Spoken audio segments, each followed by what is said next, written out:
မင်္ဂလာပါကျွန်တော်စီတန်ကောပါဒီနေ့ကဒီ git stash နဲ့ git word tree အကြောင်းလေးကိုပြောပြချင်တာပေါ့နော်။ဘာကြောင့်သုံးရလဲဘယ်နေရာမှာသုံးဝင်လဲအခုနောက်ပိုင်းမှာ git word tree ကဘာကြောင့်ပို့ပြီးတော့အသုံးဝင်လာတယ်လဲစတာလေးတွေကိုပြောပြချင်တာပါ။ YouTube ဗီဒီယိုလုပ်ဖြစ်တာလဲတော်တော်ကြာသွားပြီအဓိကတော့ဂျားထဲမှာဒီ software engineering book ကိုပြီးအောင်ရေးနေရကြောင်းလည်းပါတယ်ပေါ့အဲ့တော့ကျွန်တော်ရဲ့စာအုပ်ကိုဒီမှာမဖတ်ရသေးတဲ့လူတွေမသိရသေးတဲ့လူတွေလည်းသိသွားအောင်တစ်ချက်လောက်ပြောပြချင်ပါတယ်ကျွန်တော်စာအုပ်ကဒီ sc.setangot.net မှာသွားဖတ်လို့ရပါတယ် software engineering စာအုပ်ရေးထားတာပါအခန်းကတော့18ခန်းပါပေမဲ့တကယ်လည်းဖတ်ရမယ့်အခန်းကတော့16ခန်းလောက်ပဲပါတယ်ပေါ့နော်အဓိကတော့ software engineering ဆိုတာဘာလဲဆိုတဲ့အကြောင်းလေးတွေရေးထားတာโอเคဒါကတော့တက်ကြွညာပေါ့နော်ဖတ်ချင်တော့ဖတ်လို့ရအောင်โอเคကျွန်တော်အခုဒီ git stash ဆိုတဲ့အကြောင်းလေးကျွန်တော်အရင်ဆုံးရှင်းပြခြင်းတယ်အဲ့တော့ git stash ဆိုတာဘာလဲပေါ့နော်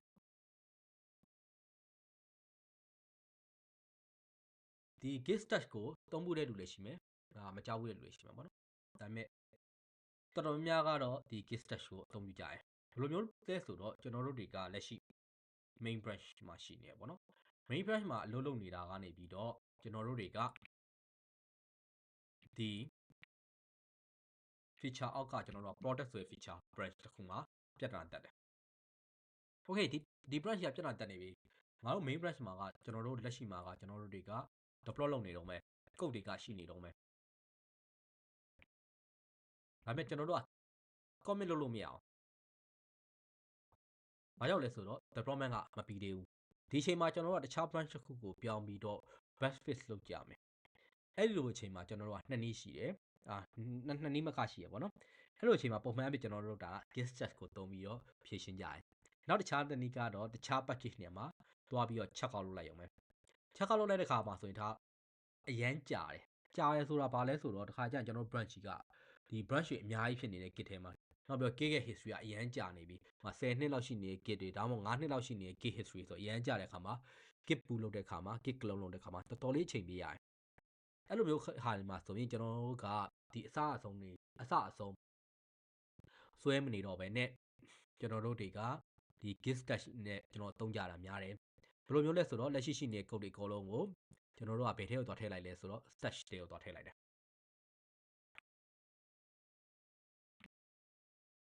okay ပြီးရဲ့ခါကျရင်ကျွန်တော်တို့တွေက stash ထဲကိုသွားထည့်ပြီးတဲ့အခါမှာဒါကိုကျွန်တော်တို့က check out လုပ်လိုက်တယ် okay check out လုပ်လိုက်တဲ့အခါမှာဒီ feature branch ကိုရောက်လာဒီ feature branch ကိုရောက်လာတဲ့အခါမှာကျွန်တော် code တွေ changes လုပ်တယ်ပြီးွားပြီဆိုတဲ့အခါကျမှကျွန်တော်တို့တွေက commit လုပ်တယ် push လုပ်တယ်ပြီးွားရင်ကျွန်တော်ကဒီ stash တွေကနေပြီးတော့ပြန်ပြီး pop လုပ်လိုက်တယ် sorry ဒီ check out ပြန်လုပ်တယ်ပေါ့ chain main branch ကိုပြန် chain တယ်ပေါ့နော်အဲ့တော့ main branch ကိုကျွန်တော်တို့ကဒီနားမှာဆိုတော့ပို့ကောင်းမယ်ကျွန်တော်တို့က main branch ကို chain တယ် main branch ကို chain ပြီးမှဒီ stash ကိုကျွန်တော်တို့ကပြန်ပြီးတော့ pop လုပ်လိုက်တယ်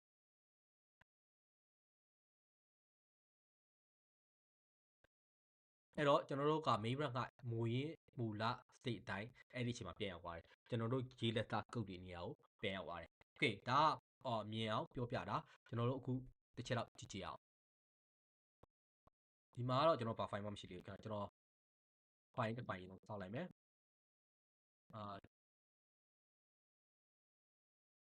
okay အဲ့တော့ကျွန်တော်တို့မှာကအခုချိန်မှာကျွန်တော်တို့တွေကဒီ master branch မှာပေါ့နော် master branch မှာကျွန်တော်တို့ရပြင်နေပြီ okay master branch မှာကျွန်တော်ပြင်လက်စတန်လန်ဖြစ်နေတယ်ကျွန်တော်တို့ရဲ့ file တွေပြင်လက်စ file တွေကကျွန်တော်မြင်နေရတယ်အဲ့တော့ဒီဟာတွေကကျွန်တော်တို့ comment မလုပ်ရတဲ့ file တွေပေါ့နော် okay မှာကျွန်တော်တို့တွေကဒီ feature branch ဖြစ်တခြား branch တစ်ခုမှဖြစ် buff ရောက်လာလို့ပြင်ရတော့မယ်လက်ရှိဟာတွေကိုကျွန်တော်တို့ခဏလောက်တနေမှာတွား store မယ်အဲ့တော့ကျွန်တော်တို့ဒါလေးတွေကိုကျွန်တော် store ဖို့အတွက်အရင်ဆုံး store လုပ်ချင်တဲ့ file တွေကို git add လုပ်တယ်ပြီးရင်ဒါဆိုရင်ကျွန်တော်တို့ကဒီ working directory တစ်ခုလုံးကိုတခြားတနေရာမှာတွားသိမ်းလိုက် stash တွေကိုတွားထည့်လိုက်အဲ့တော့ working directory မှာဘာမှမရှိတော့ဘူး plain ဖြစ်သွားပြီကျွန်တော်လွတ်ထားတဲ့ code တွေမရှိတော့ဘူး comment လုပ်စရာဘာမှမရှိတော့ဘူးအဲ့ချိန်မှာကျွန်တော်တို့တွေကတခြား ဒီ feature branch တစ်ခုခုပေါ့နော် product ဆိုတဲ့ feature branch မှာလုပ်တယ်အဲ့တော့ဒီ feature branch ထဲမှာကျွန်တော်တို့ကပြင်နေပေါ့ဗျာပြင်တဲ့အခါမှာတော့ဒါကျွန်တော်ပြင်လိုက်တယ်လို့ပဲထားလိုက်ပါ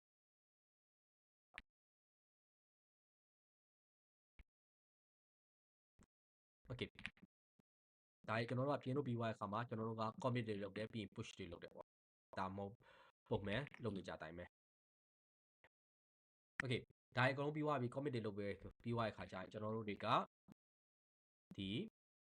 main branch master branch ကိုပြန်လာမယ်โอเค master branch ကိုကျွန်တော်ပြန်ရောက်သွားတဲ့အခါမှာကျွန်တော်တို့တွေကဒီခုနကမှလုတ်ထားတဲ့ file တွေအကုန်လုံးကဒီ stash ထဲမှာရှိနေတယ်အဲ့ခါကိုကျွန်တော်တို့ပြန်ပြီး restore ပြန်လုပ်ချင်တဲ့အခါမှာ git stash portion နဲ့ပြန်လုပ်လိုက်တဲ့အခါမှာဒီ stash တွေကနေထွက်သွားပြီးတော့ခုနက working directory ထဲမှာ data file တွေပြန်ရောက်လာတယ်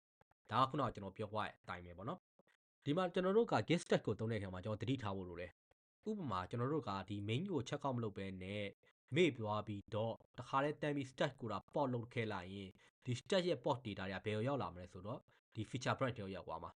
အဲ့တော့ခုနကကျွန်တော်လုပ်နေတဲ့ working directory တွေက data တွေအကုန်လုံးကဒီ feature branch တွေရောက်သွားရင် conflict တွေဖြစ်လာနိုင်တယ်နော် conflict တွေဖြစ်လာနိုင်တယ်ကျွန်တော်တို့ရဲ့ code တွေကဆုံးရှုံးမှုတွေဖြစ်လာနိုင်တယ်တကယ်တော့မှားပြီးတော့ add လုပ်တဲ့ commit data ထပ်လုပ်မိလိုက်ရင်ကျွန်တော်တို့သွားတဲ့ဟာတွေကကျွန်တော်တလွဲဖြစ်ကုန်မှာနော်အဲ့ဒီတော့ကျွန်တော်တို့က stash ကိုသုံးတဲ့အခါမှာနည်းနည်းတည်ထားပါကျွန်တော်တို့ဘယ် branch ကနေပြီးတော့ဒီဟာကို stash လုပ်ခဲ့ရလဲပြီးဘယ် branch ကိုမှရောက်မှဒီဟာကိုပြန် port လုပ်မှလဲဒါတွေကိုကျွန်တော်တို့တခြားနားလည်နေဖို့လိုတယ်ဒါပေမဲ့နောက်ထပ်ပြဿနာတစ်ခုကဘာလဲဆိုတော့ git stash နဲ့ကျွန်တော်တို့မလုံလောက်တော့တဲ့အခါမှာကျွန်တော်တို့ keyword tree ဆိုတာရှိတယ် okay keyword tree ဆိုတာဘာလဲပေါ့ကျွန်တော်တို့တွေက git stash ကတော့ဟုတ်တယ်ဒီ branch ကနေပြီးတော့နောက်ထပ် branch ကိုကူရဲပြင်တယ်ပြီးရင်ဒီဘက်ပြန်လာတယ်အလုပ်လုပ်တယ်ဒါလောက်တည်ရှင်းတယ်တကယ်ကြတကယ်အခုကျွန်တော်တို့အခု AI မှာကျွန်တော်လုပ်နေတာဗောနော်ကျွန်တော် AI နဲ့လုပ်နေတဲ့အခါမှာကျွန်တော်တို့တွေကလက်ရှိDB branch မှာပဲဖြစ်ဖြစ်ဗောနော်ကျွန်တော်တို့တွေကဒီ feature တစ်ခုကို develop လုပ်တယ်ထားပါတော့ feature branch အောက်မှာ feature 1ကို develop လုပ်တယ် okay develop လုပ်နေတယ် code ဒီ commit လုပ်တယ်အဲ့အချိန်မှာပဲကျွန်တော်နောက်ထပ် feature တစ်ခုလည်းကျွန်တော်တို့က develop လုပ်ချင်တယ် okay ဒါအောင်နောက်ထပ် feature တစ်ခုကျွန်တော်တို့က code review လုပ်ရမယ် okay နောက်ထပ် feature တစ်ခုကျွန်တော် code review လုပ်ရမယ်ဒီလိုကိစ္စတွေမှာဆိုရင်ကျွန်တော်တို့တွေက keyword tree အရင်အဆင်ပြေလာပြီဘယ်လိုလဲဆိုတော့ကျွန်တော်တို့ကလက်ရှိလုပ်နေတဲ့ဒါကလက်ရှိလုပ်နေတဲ့ဟာပေါ့နော်လက်ရှိလုပ်နေတဲ့ဟာကိုကျွန်တော်တို့က changes တွေတိုင်းထားခြင်းနဲ့ဘာရောက်လဲဆိုတော့ဒီချိန်မှာကျွန်တော်တို့နောက်ွယ်မှာဒီ agent တွေက run လုပ်ပြီးတော့ code တွေကရေးနေတယ်အဲ့ဒါကိုကျွန်တော်သွားပြီးရက်ပြီးတော့တခြား branch ကိုသွားပြောင်းတာအဆင်မပြေဘူး check out လုပ်တာအဆင်မပြေဘူး stash လုပ်ရတာအဆင်မပြေဘူးဒီဘက်ကခါအဲ့မှာ AI ကဒီဟာဒီ feature 1ကို develop လုပ်နေတဲ့အချိန်မှာတခြားတစ်ယောက်ရဲ့ feature 2ကိုကျွန်တော်တို့က code review လုပ်ချင်တယ် local ထဲမှာ run ကြည့်ချင်တယ်အဲ့လိုမျိုးဟာဆိုရင်ကျွန်တော်တို့ကဘယ်လိုလုပ်တာလဲဆိုတော့ခုနက stash နဲ့အဆင်မပြေ stash နဲ့သဘောတော်ခြင်းနဲ့တိတ်မတူတာတွေ့နေမယ်နော်ကျွန်တော်အခုလုံးမှာ feature 1မှာကျွန်တော်တို့ကအလုပ်လုပ်နေတယ် feature 2ကိုကျွန်တော်တို့က code review လုပ်မှာ pull request ရောက်လာတဲ့အတွက် code review လုပ်မှာအဲ့လိုမျိုးပဲတစ်ခါကျရင် code review အတွက်ကျွန်တော်တို့က feature 3-4 ခုလည်း code review တစ်ခါတပြိုင်တည်းလုပ်တာဖြစ်ကောင်းဖြစ်မယ်ဘာကြောင့်လဲဆိုတော့တချို့ feature ကဒီဘယ် feature ရဲ့ dependency ဖြစ်နေတယ်အဲ့တော့အဲ့ dependency feature ကတော့မှန်ရလားတွက်ပြတ်စစ်တဲ့ဟာတွေရှိမယ်ဒါမှမဟုတ်အဲ့အချိန်မှာပဲတစ်ခါကျရင်ကျွန်တော်ကဒါကိုစစ်နေတဲ့တိုင်းမပြီးသေးခင်မှာနောက်ထပ် feature တစ်ခုနောက်ထပ် branch တစ်ခုကနေပြီးတော့bug တွေရောက်လာလို့ပြန်မြင်ရမှာရှိတယ်အဲ့ခါကျရင်လည်းကျွန်တော် fix လုပ်ရမှာအဲ့တခြား branch တစ်ခုကိုခုန်ပြီးတော့ fix လုပ်တဲ့ခါရှိတယ် okay အဲ့တော့ကျွန်တော် git stash နဲ့ကဘာကြောင့်မရတော့လဲ git stash ဆိုတာကျွန်တော်တစ်ခုကိုကျွန်တော်ခဏတုံထားတယ်ပြီးတော့တခြားနေရာမှာသွားပြင်တယ်ပြီးရင်ဒီနေရာပြန်လာပြီးတော့ restore ပြန်လုပ်တဲ့ပုံစံရှင်းရှင်းလေးပဲဒါပေမဲ့ word tree ကျတော့ဒီခုနက word tree ပို့ဘာကြောင့်တော့လဲဒီလို complex တွေဖြစ်လာတယ်ကျွန်တော်ကဒါကို working လုပ်နေတယ်ဒီအဆင့်မှာ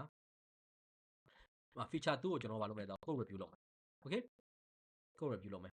ဒီ code review လုပ်ဖို့အတွက် dependency ဒီ feature 3က dependency လိုနေတယ်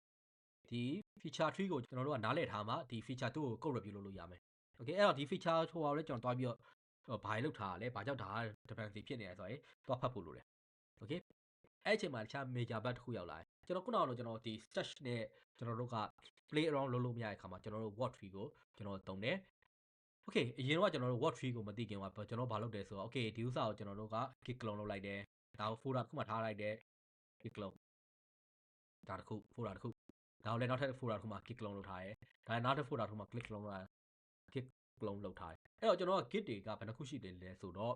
ဒီကျွန်တော်တို့သုံးတော့ folder အများကြီးဖြစ်နေတယ်အဲ့တော့ကျွန်တော်တို့ set ထဲမှာဒီ git နဲ့ file ထဲမှာ feature ဘလား a file a file b file b folder b a စသဖြင့် folder ပေါင်းများစွာဖြစ်နေတဲ့ပြန်တာရှိတယ်အဲ့တော့ git worktree ကြတော့အဲ့လိုမျိုးမဟုတ်ဘူးသူကဘယ်လိုမျိုးကွာလဲဆိုတော့ main branch တနေရာ git တစ်ခုပဲရှိတယ်အဲ့ဒီကနေပြီးတော့သူကဒါတွေအကုန်လုံးကိုထိန်းချုပ်ထားတာကျွန်တော်တို့ git file တွေအများကြီးမရှိတော့ဘူး folder တွေကအများကြီးရှိတယ်ဒါပေမဲ့ git file တွေအများကြီးမရှိဘူးနောက်ပြီးတော့ကျွန်တော် clone တွေလည်း clone လုပ်စရာတွေလည်းမလိုဘူး clone လုပ်စရာမလိုဘူးဆိုတဲ့အဓိပ္ပာယ်ကဘာလို့ဆိုလိုတာလဲဆိုရင်ကျွန်တော်တို့တွေက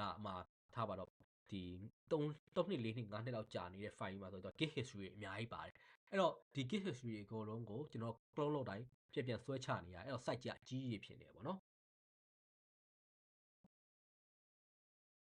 အဲ့တော့အကြီးကြီးဖြစ်နေတဲ့ခါကျရင်ကျွန်တော်တို့ hard disk မှာမလိုအပ်ပဲနဲ့ space တွေများတယ်။ကျွန်တော်အရင်ကလုပ်ခဲ့တဲ့ဒီ project တစ်ခုမှာဆိုရင်ဒီ folder တစ်ခုကိုပဲ2 gig လောက်ရှိတယ်။အဲ့တော့ကျွန်တော်တို့ဒီမျိုးက feature တွေခွဲထုတ်မယ်ဆိုရင်တစ်ခုခုဖြစ်တိုင်းဆွဲချနေဆိုရင်ကျွန်တော်တို့ဒီမှာဆိုရင်5ခုလောက်ဖြစ်သွားပြီဆိုရင်ကျွန်တော်10 gig လောက် set ထဲမှာနေရာပေးလိုက်ရပြီ။အဲ့လိုမျိုးမဖြစ်အောင်ကျွန်တော်တို့ git worktree ကိုတုံးတယ် git worktree မှာကြာတော့ဒီလိုပြဿနာမရှိဘူး။ဒီ git တစ်ခုတည်းကနေပြီးတော့history တစ်ခုတည်းကနေ handling လုပ်နေတာ။အဲ့တော့ကျွန်တော်တစ်ချက်ကြည့်အောင်ကျွန်တော်ခုနကလုပ်နေတဲ့ branch ပါ okay အဲ့တော့ကျွန်တော်မှာကဒီခုနကကျွန်တော်နောက်ထပ် branch တစ်ခုကိုကျွန်တော်ဖန်တီးထားလိုက်မယ်ဗျာ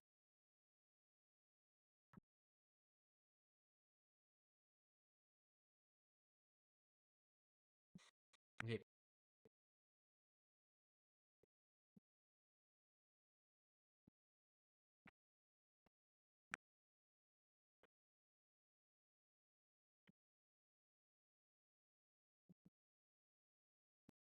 okay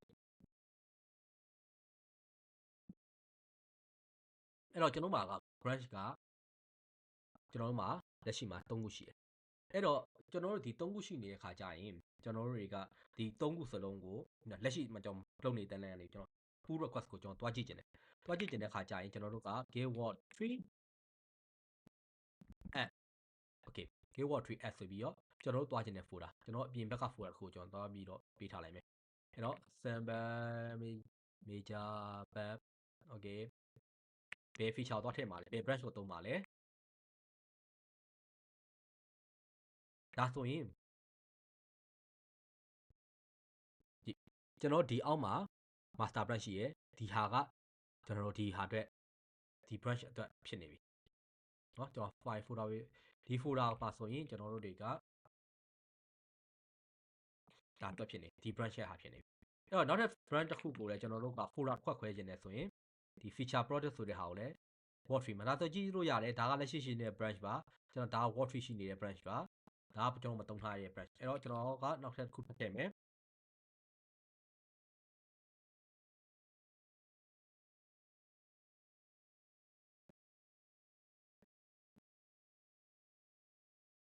โอเคအဲ့ဆိုရင်ကျွန်တော်တို့မှာဒီ file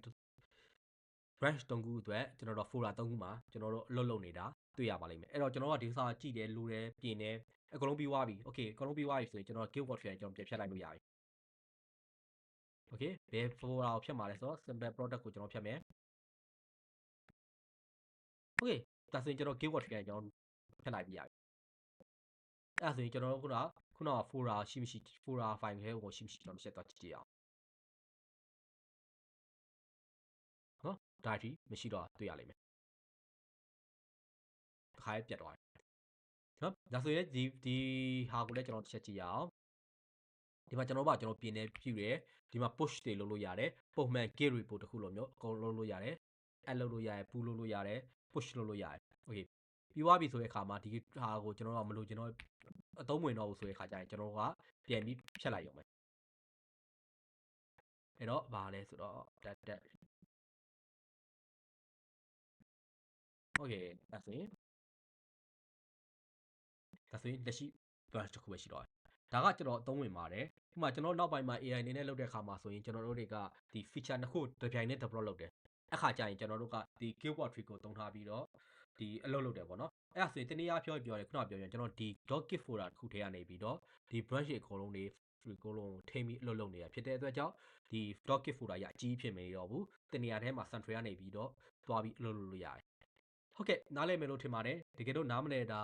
မရှင်းတာရှိရင် comment မှာမေးခဲ့ပါကျွန်တော်ကြိုးစားပြီးဖြေပေးပါမယ်ဟုတ်ကဲ့အားလုံးကိုကျေးဇူးတင်ပါတယ်